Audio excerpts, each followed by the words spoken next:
Hola, bienvenidos. Buenas noches, ¿cómo están? Aquí estamos una vez más con un capítulo de sobre el Líbano. Ella es Emérita fue mayor. y soy Yona Cabrera. Bueno, los que me escuchan normalmente ya nos conocen. Vamos a hablar de un tema muy interesante hoy.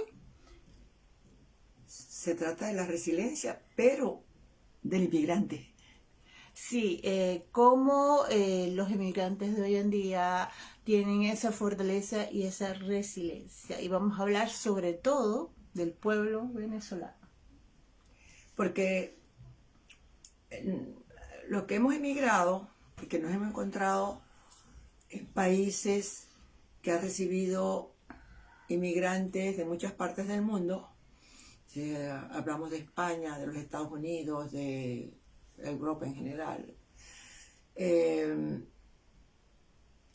notamos que la conducta que tienen los otros inmigrantes no es parecida a la nuestra.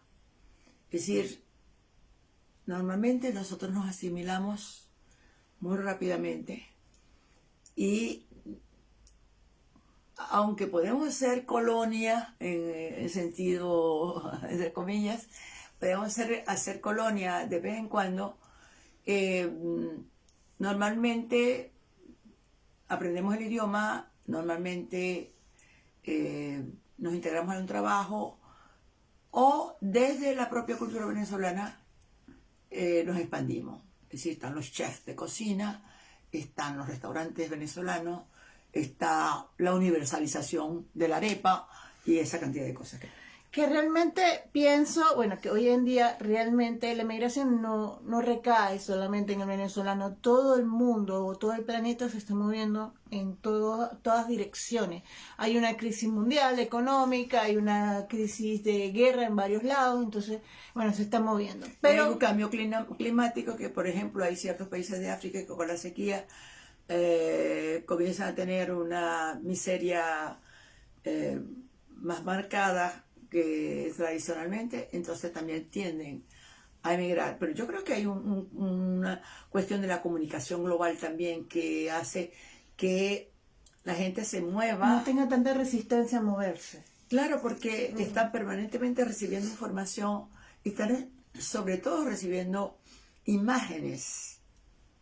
Imágenes, por ejemplo, un inmigrante, hablamos de la época del 50, que se iba de Italia, porque Venezuela recibió muchos inmigrantes, ustedes saben, es un país de inmigrantes, que salía de Europa y se iba a Venezuela, por ejemplo, a Colombia, a algún país eh, no solamente atravesaba normalmente en barco, atravesaba el espacio en 15 días, el Atlántico, 15 días. Bueno, hay que recalcar que Venezuela es yo creo que el país que tiene más índice de apellidos norteamericanos y extranjeros y que hemos aprendido. Españoles, obviamente, Española, portugueses, obviamente, pero italianos también. Smith, No, Mónica no. Spear, Bueno, pero normalmente la base, incluso de los ¿cómo, apellidos africanos, cómo se se, se, llamaba? se, se, se perdió. ¿Cómo se llama mi compañero este que me ayuda a hacer la película que tenía un nombre holandés? Van Halen. Van Halen, o sea, el venezolano está acostumbrado a tener cerca todo tipo de nacionalidades. O sea, Sí. culturalmente somos muy ricos en eso. Claro, éramos un país abierto al Atlántico. Hemos recibido muchas migraciones, entonces no nos es extraño encontrarnos con un holandés o con un chino o con un africano porque al final los conocemos de alguna manera. Yo hablaba de la migración de Europa hacia América desde Pero 1400, pero la última migración, por la de la época del 50, yo encuentro que, portugueses, españoles, claro, italianos, alemanes. pero son incluso los hijos de esa gente Uh -huh. que se está volviendo a Europa. Claro, por la crisis. Entonces, lógicamente se integran muy Muy rápido. fácilmente. Muy fácilmente. Muy fácilmente. Pero hay que hablar también de esta gente que a pesar de que tenga orígenes españoles, están muy arraigados con la cultura venezolana y le cuesta adaptarse. Pero le cuesta adaptarse porque hay una particularidad del venezolano, o de Latinoamérica, se podría decir, que es lo rico en relaciones interpersonales, lo rico en la facilidad de comunicación, que no lo tiene el europeo. Sí, pero yo pienso también que no, es en parte la mezcla que somos, es decir, que ya sabemos quién es chino, quién es indio, quién es nórdico o quién es africano.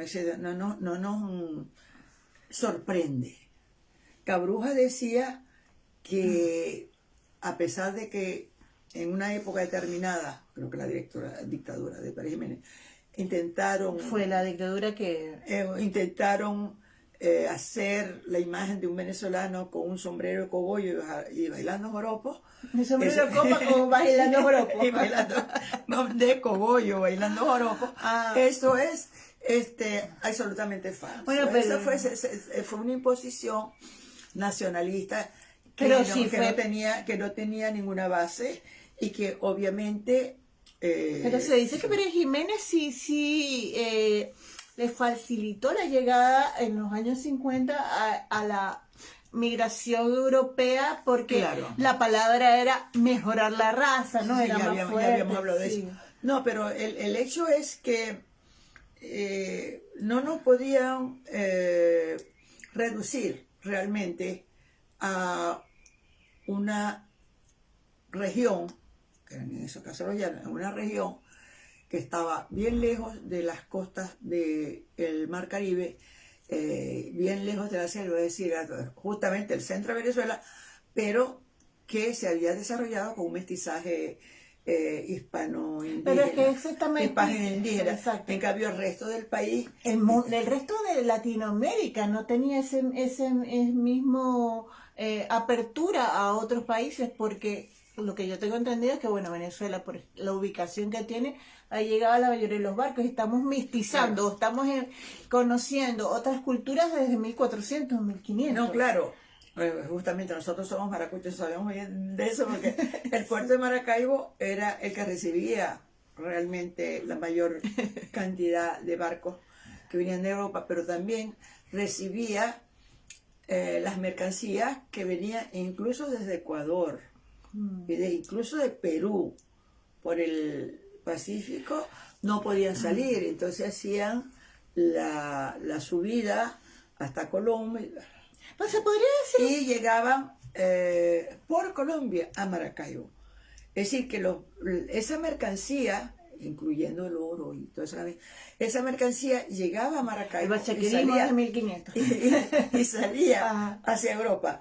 Es decir, que allí se cruzaban efectivamente todas las poblaciones, tanto latinoamericanas como europeas. O sea, entonces podemos decir específicamente que la resiliencia de la migración venezolana, a comparación de otras migraciones, es mucho más fuerte por la apertura cultural que hemos tenido por siglos y yo creo, voy a aportar lo mío, que también el hecho de que hayamos sido un puerto donde llegaban todos los barcos del mundo y evolucionara la tecnología más rápido que el resto de Latinoamérica. En el caso de Maracaibo, sí. En el caso de Maracaibo, después pasó al puerto de La Guaira, pero en todo caso es que Venezuela es la puerta, la puerta de América pero lo que tiene que saber la gente es que Venezuela fue la primera película, por esa misma razón, la primera luz, primera radio, o sea, la primera operación hecha en quirófano, el bisturí, o sea, de ahí, de Maracaibo, y me imagino que por la riqueza cultural de dos países salieron tanta tecnología, tanta evolución, que los hijos de esa tierra, vamos a hablarlo así, los hijos de esa tierra al llegar a otro país tienen mucho para aportar, tienen mucho para dar. Sí, obviamente leí esta semana que hay 2 millones de universitarios, incluso con posgrado, contribuyendo al desarrollo intelectual, científico, tecnológico en todo el mundo. ¿Y 2 en la millones de NASA? venezolanos. 2 millones de venezolanos Ajá. en todos los renglones, en medicina, en aeronáutica, en ingeniería, en cultura, en fin, y en política, porque acabo de enterarme de que hay 2 venezolanos que están en las elecciones legislativas para autoridades municipales. Hay 2 candidatos venezolanos en las elecciones en España en este momento. Sí, a mí me sorprende porque siempre sale una noticia, es que los venezolanos estamos a todos lados y aparte de chauvinistas, somos bastante populosos, no sé cómo decirlo, que queremos que nos reconozcan en el mundo y hay músicos, hay deportistas muy destacados, mencionaron que los venezolanos son los mejores doctores catalogados en la NASA. Los médicos, sí. Los médicos, entonces... Sí, pero incluso, es decir, el hecho de que se pongan restaurantes venezolanos, es decir, se ha expandido la gastronomía venezolana, es decir, ha tenido un gran éxito. La arepa, por ejemplo. La arepa en Nueva York es un boom. O sea, Bueno, y muchos chefs. Y tú ves en la televisión, etcétera, ves programas como The Voice y en cualquier país consigues que un venezolano haga el concurso. Y ahí me voy a volver chauvinista. ¿No? Totalmente chauvinista. Pero yo creo que sí, no es la resiliencia, es apertura. Es la apertura, ese querer integrarse, ese confiar realmente en que todo es posible. Yo creo que el poder de comunicación del venezolano, y deberíamos hablar de todas las migraciones, pero bueno, nos enfocamos en los venezolanos porque es lo que sabemos. En la segunda parte vamos a hablar de la migración venezolana es muy resiliente, concluyendo así, por la capacidad o la permeabilidad que tiene con respecto al mundo, la capacidad de comunicación que independientemente de donde seas, yo no he ido a todo el mundo, pero ciertos lugares que yo he ido, el poder de comunicación que tiene el venezolano es envidiable, o sea, no tiene prejuicios en hablar. Claro, a cualquier nivel. A cualquier nivel. A cualquier nivel, porque es diferente la sociedad de clases en Colombia, era diferente la sociedad de clases en Chile, etcétera, etcétera. Entonces, un venezolano llega y puede hablar con el gerente del restaurante, pero igual puede tratar al mesonero y a la barrendera. Y a la barrendera y hacerse amigo de la barrendera y echar cuentos con la barrendera mientras espera al jefe. Y salir con el gerente. Exactamente. Entonces, eso es muy bonito de la idiosincrasia. La democracia. De la democracia que, bueno, lamentablemente ya no la tenemos como antes. La democracia social, diríamos. Social, pero Venezuela siempre ha sido rico en eso y ahí radica la fortaleza. Pienso que la fortaleza también es que somos emigrantes de migrantes. O sea, somos hijos de migrantes. Somos hijos de migrantes y bueno, tenemos la adaptabilidad y el consejo.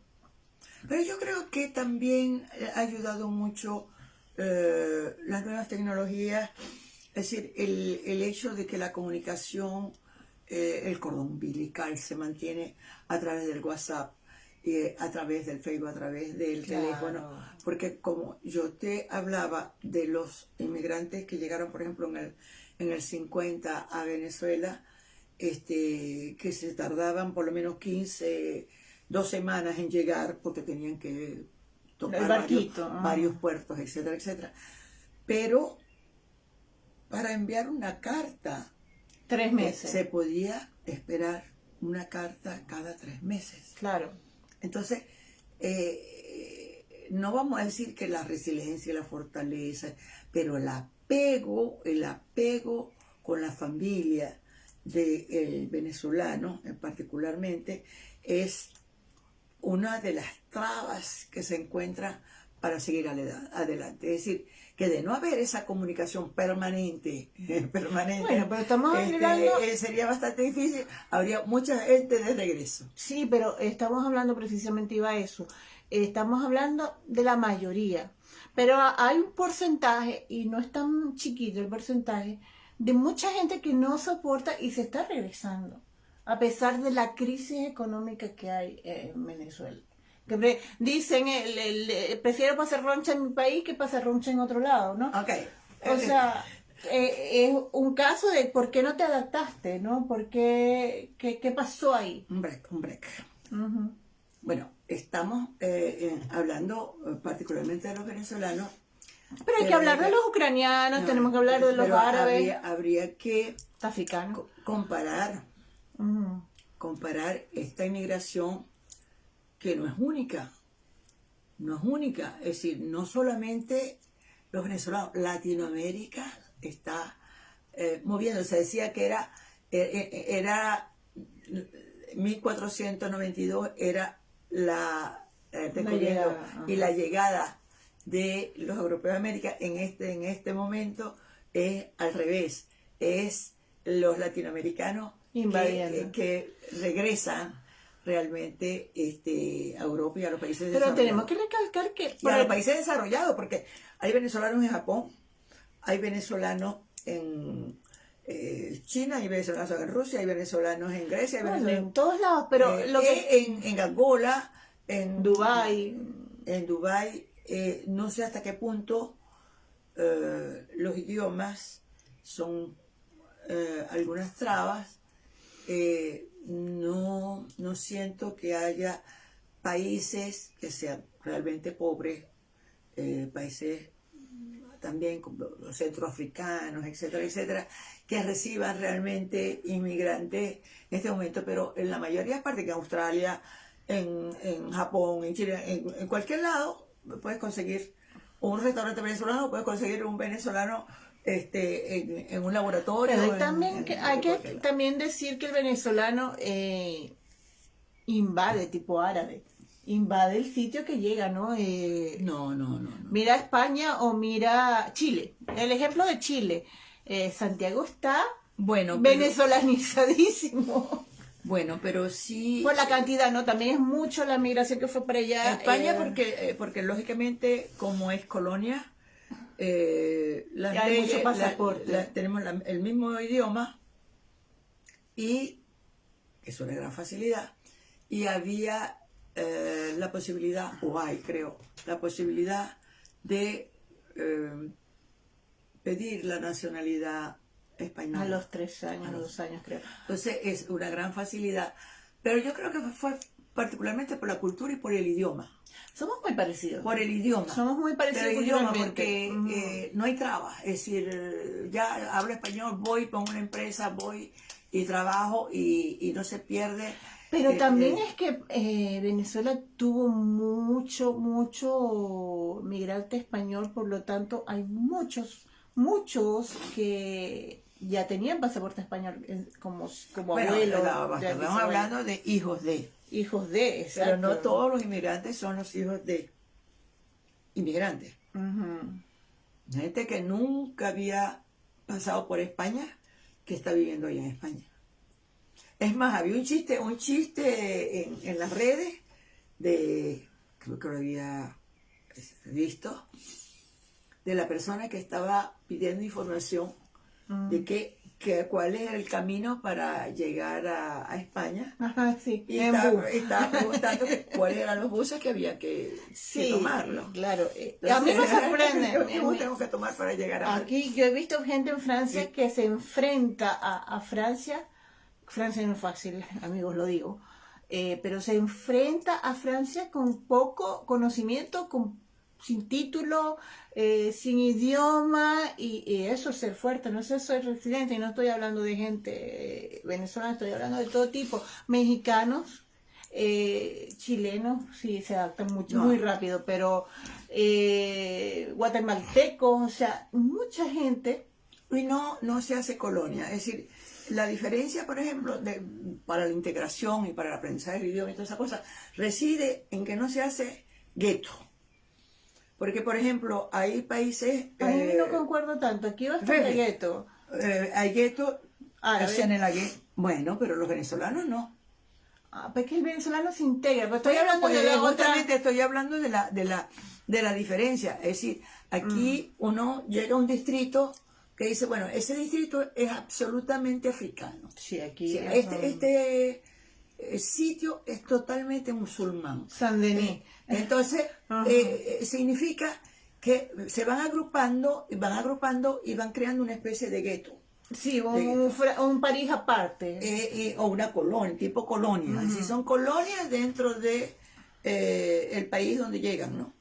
Pero el latinoamericano no son hace eso. los argelinos, los árabes, los senegaleses, etcétera, etcétera. Y a veces, si son de la misma cultura, no importa si son de países diferentes, pero tienen una cultura similar, una religión similar, entonces también se agrupa. Sí. En cambio, el venezolano, como no es, puede decir, comparto. Puede ser ateo, puede ser cristiano, Puede ser evangélico, todo lo que sea. Puede ser, y lo más bonito del venezolano es que acepta el ateo, acepta el catolicismo, son amigos, o sea, no hay un choque por eso. Bueno, estamos hablando de la generalidad, hay sus excepciones, Pero a mí me y hay también la mala migración, que sabemos que Panamá tuvo muy mala migración. Pero no sabemos si es exportada. A propósito. Si es exportada o si realmente se trata de venezolanos que van a delinquir en otro lado. Pero también yo creo que es un problema de cercanía, que los venezolanos que fueron a delinquir, que fueron muchos, fue por la cercanía o lo barato del pasaje, ¿no? Por lo menos en nuestra... En Panamá, que queda a 1 hora en avión de Venezuela, llegó mucha gente que no era de la calidad recomendada. A Perú, no sé por qué llegaron tan lejos, no llegó tanta gente. Pero en Perú se ha comprobado que solamente el 2% de los actos de delincuencia de los últimos años son cometidos por inmigrantes. Es más como periodismo amarillista. Es lo mismo que en Chile, en ciertos países, pero fundamentalmente Perú. La sociedad peruana es una sociedad difícil porque está dividida prácticamente en dos. Es decir, están los cholos por un lado, ¿verdad? Que no, es como, y están Chile, los criollos del otro lado. Que las divisiones económicas, sociales están pero allá también, marcadas. a nivel cultural, Perú es los cholos en la montaña y los criollos en el Pacífico, es decir, en Lima, en las ciudades, en el Callao, claro, hay algunos africanos, un puerto muy, muy particular, pero en general es eso, es un país dividido en dos, con mucho, también un poquito como Chile. Bueno, saludos a George. Hola, George. El hecho es que la sociedad peruana es muy no es neocolonial como los venezolanos, es muy colonial. Es decir, está asentada en los criollos. El sur fue muy colonial hasta muy poco, Chile, Argentina, Perú y Bolivia fueron extremadamente coloniales. Extremadamente coloniales, son los del lado del Pacífico. Claro.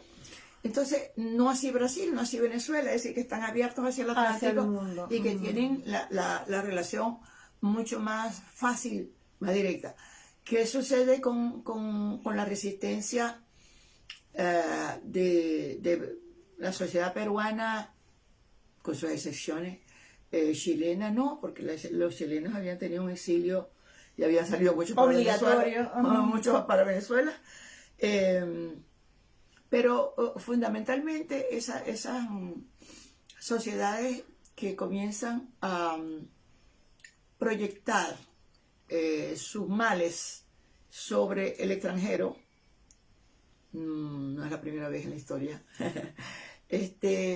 tienen esa característica, es decir, son culturas que han sido cerradas durante mucho tiempo, Y al llegar el extranjero, que no están acostumbrados, y le rompe, si quiere, su estructura social, le rompe y muy realmente, drásticamente, no es paulatinamente, como que rompe demasiado su porque, estilo de vida. porque justamente son personas que no es que no van a respetar El choque- la Es idiosincrasia. choque cultural, totalmente. Es un choque cultural. Choque cultural.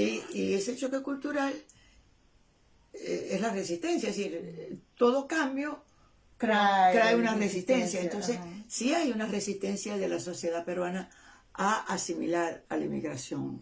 Porque realmente que el venezolano es tan extrovertido, es tan acostumbrado al mundo exterior, tan acostumbrado Pero al también, compañerismo rápido, porque es como todo lo hace muy acelerado. no, pero también tiene mucha iniciativa. Claro, Es pero decir, esa eso va con la personalidad, todo rápido. O sea, vamos a hacer esto, vamos a hacer lo otro. Me voy a es hacer a mí- emprendedor, es emprendedor. es emprendedor Y además, abierto. pero además de la apertura cultural, vienen de un país muy rico. Pero yo hablo de las relaciones interpersonales. Venezuela, cualquier persona que nacía en una casita con techo de zinc o con techo de palma iba a la escuela y era inteligente y llegaba Y podía llegar.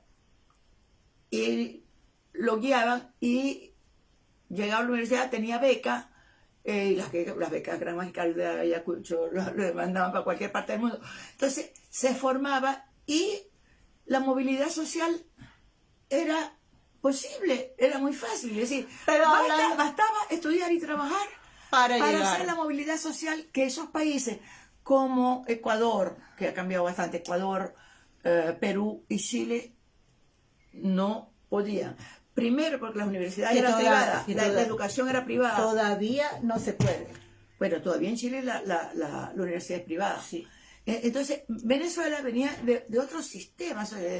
Claro. Además, era el país más democrático de Latinoamérica, en todo caso, ¿no? Era, ¿no? ajá. Yo recuerdo que había un chiste, creo que del periódico Nacional, de una caricatura de Zapata que decía, en una de esas cumbres internacionales en Perú, que había ido un presidente venezolano y decía que Carlos Andrés Pérez parecía un Tarzán entre tanto gorila, porque realmente en ese momento había muchas dictaduras. Sí. En Brasil, en país... Argentina, en Uruguay, en Chile, etcétera, etcétera. Entonces, obviamente, muchos de esos inmigrantes de todos esos países los recibimos nosotros. Éramos muy envidiados. Pero bueno, ahora retomando, o retomando no, sino poniendo en contexto a la gente de Ucrania.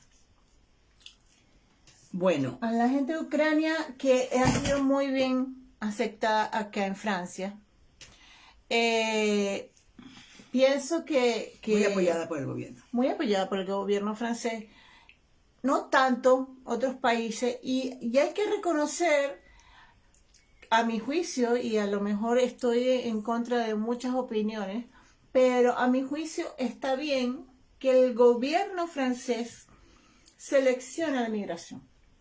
No, eso no va a ser posible porque... No digo que sea porque posible. Habrán manifestaciones, se va a modificar la ley de inmigración y ya esperamos una cantidad de manifestaciones. ¿Qué es lo adecuado? Pienso que es lo adecuado. Porque es que ya lo han criticado, es decir, ¿por qué tratan a los ucranianos de una manera diferente a los que venimos de África Central, de Senegal, de Mali y de Costa d'Ivoire? Por título, por educación. No. Hay una razón geopolítica clave. ¿Cuál? Dígalo ahí. Que es el hecho de que estas personas están dispuestas a defender a Francia, están dispuestas a defender, no a Francia, a Europa. Los ucranianos. Claro, ellos han sido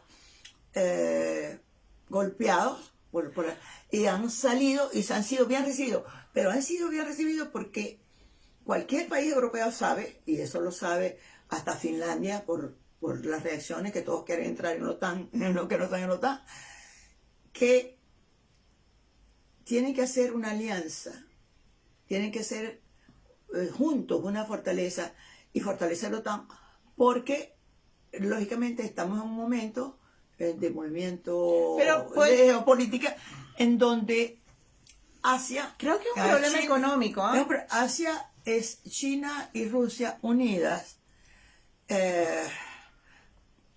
pueden realmente ir contra los Estados Unidos, pero Europa quedaría hecha un sándwich entre los dos. Entonces hay una razón. Porque creo que Francia está seleccionando la migración con respecto, porque el ucraniano, por problemas no, por beneficios económicos, tiene un estudio, tiene una carrera, tiene un cierto título, tiene una familia, por simple geografía, por simple historia. Además tienen una cultura similar y hay un factor clave que son gente que viene, católica y cristiana, que viene a trabajar. Exacto, eso es lo que puede ubicarse rápidamente y ayudar al desarrollo del país. Exacto. Hay una migración que pesa históricamente, porque en realidad los países europeos que han tenido colonias en África o en Asia se sienten deudores, ¿ya? Y lo hacen sentir deudores. Y esos inmigrantes lo hacen sentir deudores porque se imponen. Entonces, el Estado tiene que desembolsar grandes cantidades del presupuesto prácticamente para mantener esa población. Exactamente lo que yo quería decir, porque eso es lo que yo te quiero decir. O sea, Francia, y no sé España, porque no conozco la política de España, pero Francia está en este momento, y no lo dice abiertamente, pero está en este momento seleccionando migración. No. Todavía está en discutir la nueva ley de inmigración. Pero tú vas y ya hay una expectativa. Pero hace 2 años atrás, 2 años y medio atrás, no rechazaban tantos postulantes a venezolanos. Venezolanos o latinoamericanos. No lo rechazaban tanto como hoy en día. Pero sí tienen un número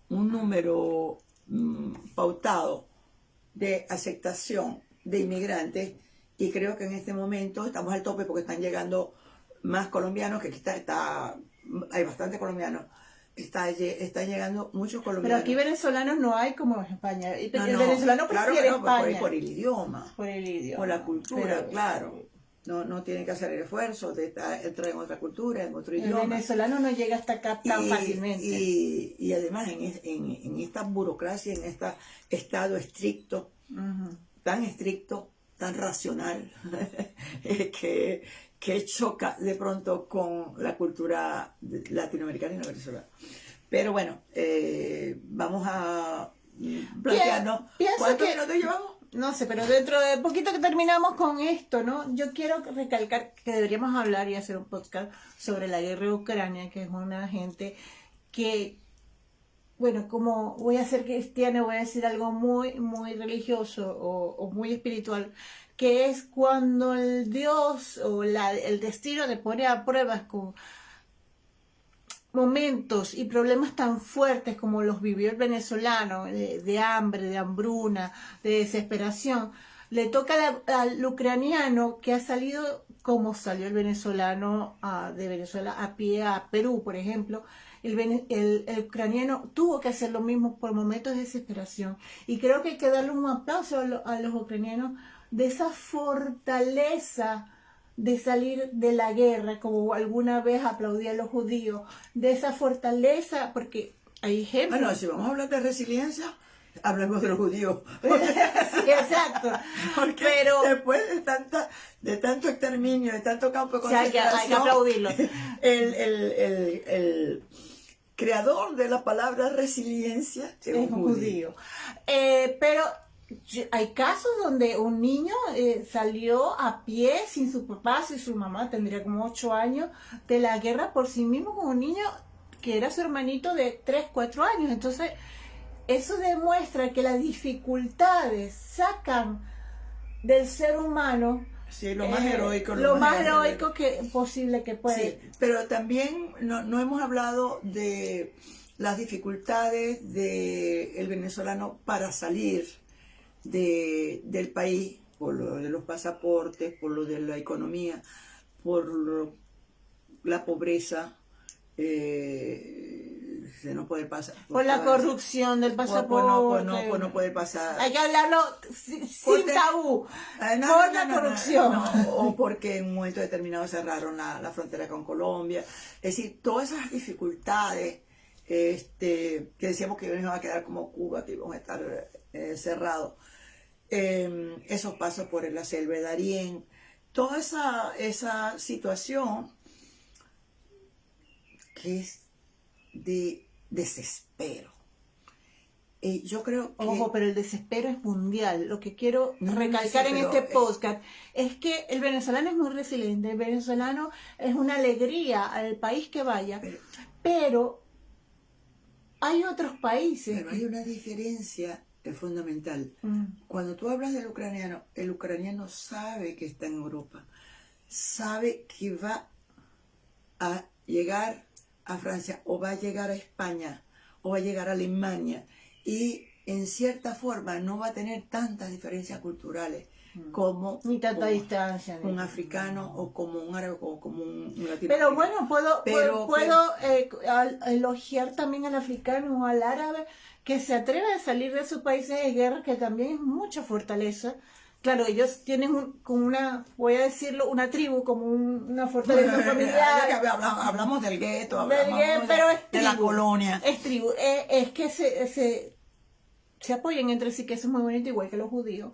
Pero el problema, lo que quiero recalcar, que el problema ahorita, no 2017, no 2010, que son como los problemas de Venezuela, fueron más, voy a decir la palabra rockera, heavy. Es ahora que el mundo se está moviendo, tanto los africanos, los árabes, los ucranianos, incluso he oído franceses que no soportan esta situación, se quieren ir. Todo se está revolviendo porque el sistema económico mundial está tambaleando. Es la globalización. La globalización. La globalización hace que tú te puedas mover de un lugar para otro y trabajar en una empresa, trabajar en otra cosa. Es más, muchísimos venezolanos, incluyéndonos, salimos y no nos conformamos con estar en un país porque nos va mal, porque no es lo que esperábamos, sí, y simplemente se van a otro país. Y a veces hay gente que va hasta un tercer país. Yo he oído a gente que 80% de la población venezolana ha recorrido hasta 3 países. Exacto. O sea, no es el caso de los ucranianos, por ejemplo, que dicen, bueno, yo estoy en Europa y yo no voy a atravesar la selva de Darién. Yo me puedo ir solo con mi hermanito, los papás dicen vayan, porque sienten una cierta seguridad de que están en una cultura, en una civilización que comparten. Que Francia no es un paraíso. No, de acuerdo. Eso lo habríamos, podríamos los bajos fondos, deberíamos hablar de los bajos fondos franceses. Y de la trata de personas, etcétera, pero eso es para otro podcast. Sí. El hecho es que el valor que tiene que tener una persona para salir con una maleta y tal vez con el abuelo y con el nieto, y sin saber para dónde van, qué es lo que van a encontrar, y tener que salir a pie, y tener que atravesar una selva donde hay culebras, donde hay violadores, donde hay trata de personas, donde sálvese quien pueda, donde el abuelo puede quedarse ahí. Y no solamente eso, si tiene que estar a merced de los trata de personas, que son los negreros de hoy en día.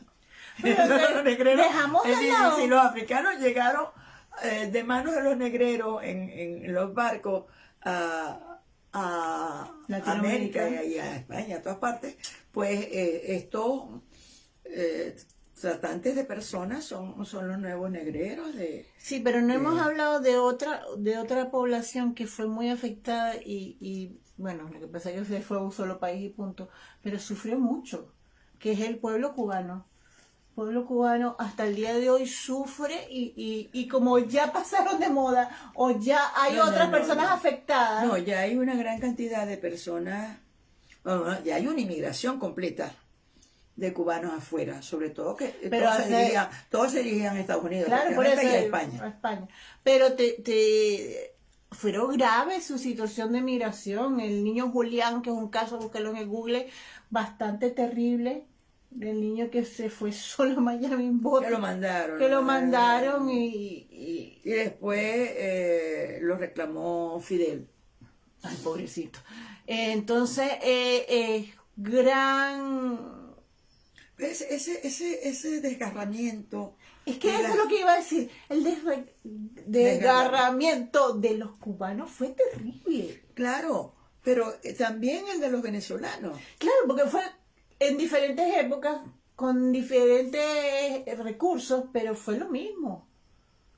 O sea, fue el mismo tipo de régimen político, el mismo tipo de hambre, el mismo tipo de castigo. Hay una diferencia al inicio que... Solo que el venezolano tenía más recursos de irse. No, lo de Cuba fue una revolución armada.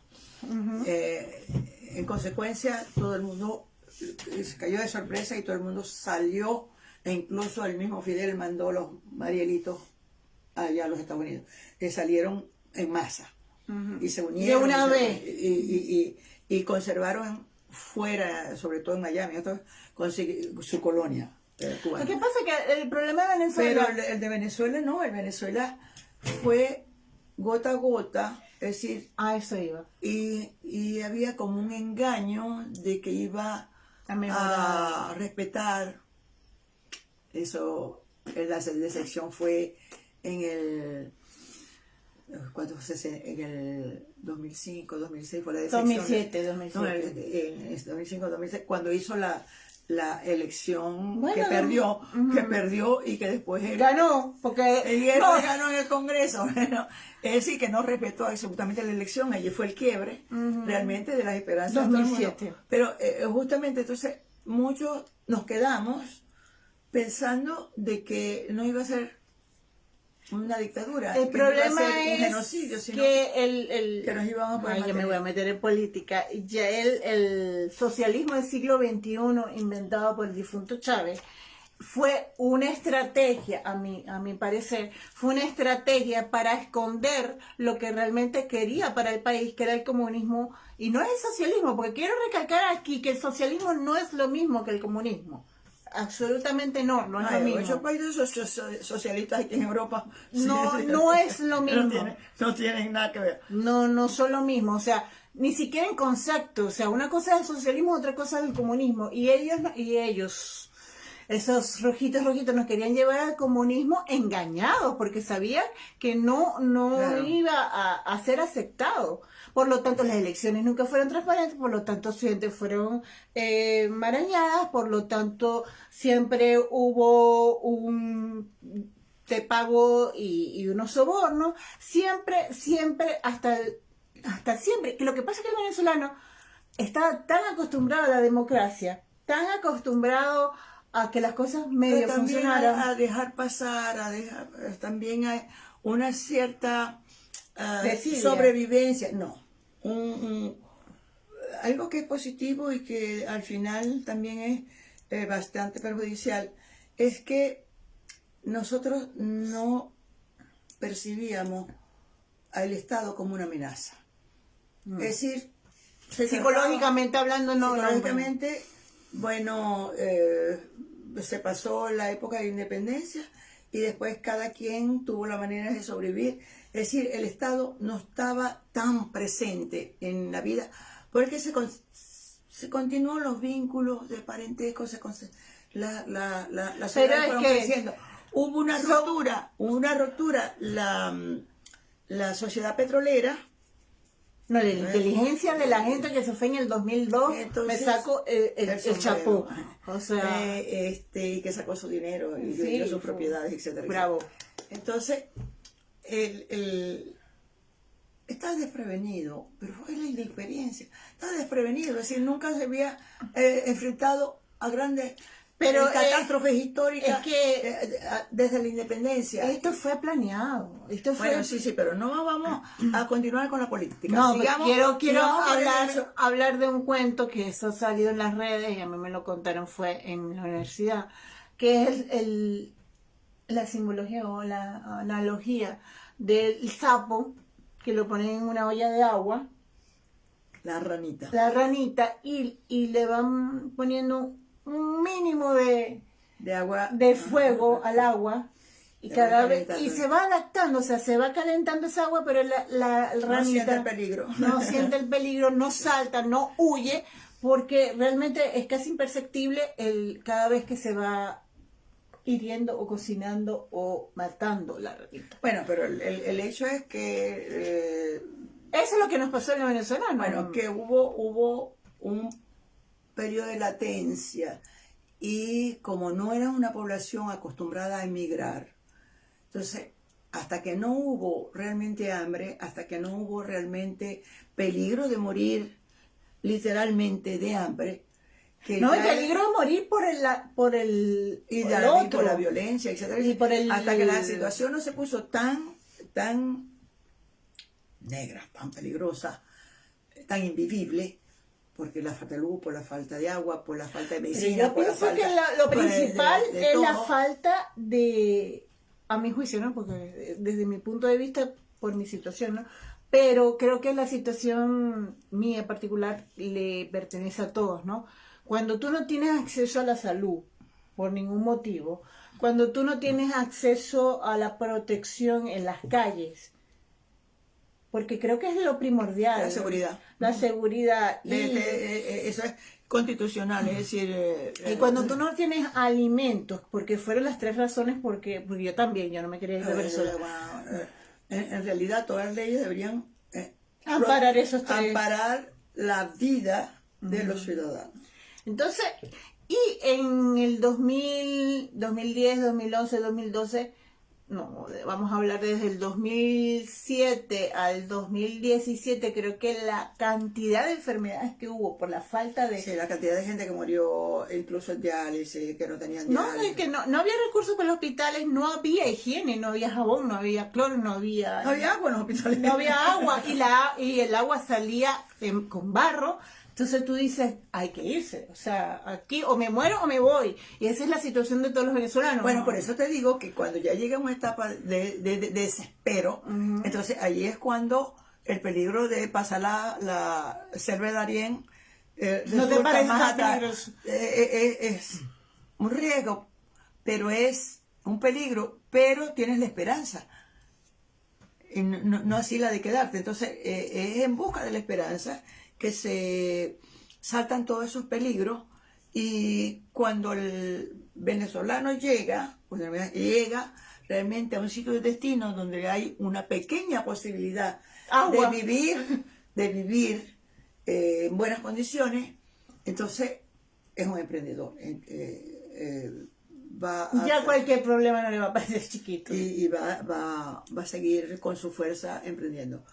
Entonces, la próxima Hasta aquí terminamos, porque realmente la conclusión es que que... habrá muchas otras podcasts. Tú querías hablar efectivamente de la guerra de Ucrania. Bueno, se te quiere meter en política. Desde ya son cuestiones. Y esa es aguas más profundas. Porque ella había hablado de socialismo y comunismo, pero yo particularmente no estoy de acuerdo. Que no sea lo mismo. No hay en este momento ni comunismo ni En capitalismo. este momento, pero No hay. No hay, lo sé. Teóricamente existen unas obras, unos libros, unos autores, pero Eso dejó de existir. La situación ya fue depasada por históricamente. Estoy de acuerdo. Entonces ya lo que está... El problema es que todavía esos términos son utilizados malamente. Bueno, pero han sido utilizados, pero no es real. Es decir, la realidad es que hay una lucha por dominar realmente todos los mercados del planeta. Es decir, es una lucha por el poder sobre el planeta. Exacto. Cuando pasa... Pinky cerebro. Pinky cerebro. Ya saben con quién es. Desde la globalización, eso es lo único que interesa. Pero pique el cerebro. La demagogia se dice. Demagogia. Del político, es decir, soy de comunista o soy de derecha, no vote por la derecha, no vote. Entonces, es la manipulación de la masa. El ejemplo lo tiene la política en este país. En Francia, eso salió hasta en los noticieros, porque le hicieron los interviews, las entrevistas a la candidata a la presidencia por la extrema derecha. Y en 2017, enfrentándose también a Macron, ella estaba financiada por un banco de los amigos de Putin. Y Putin también financia a Maduro. Entonces, ella es lógicamente, falta de lógica. Que no existe ahorita. Yo estoy de acuerdo que no existe. Es decir, que la brecha se rompió. Es entonces... es demagogia, es demagogia. No hay comunismo en Rusia, es totalitarismo.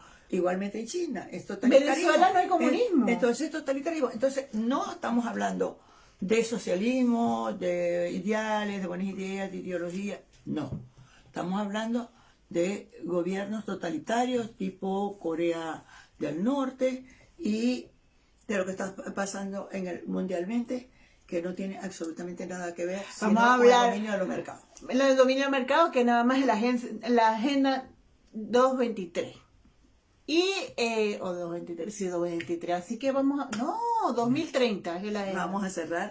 Vamos a cerrar. Que deberíamos hablar en un podcast de la agenda 2030. Bueno, hasta luego. Gracias por vernos. Espero que les haya gustado y espero que no haya sido tan largo. Así que, chao. Saludos a todos ustedes. Y apoyen, den like, comenten. Claro, todo lo que ustedes quieran. ¿Ah?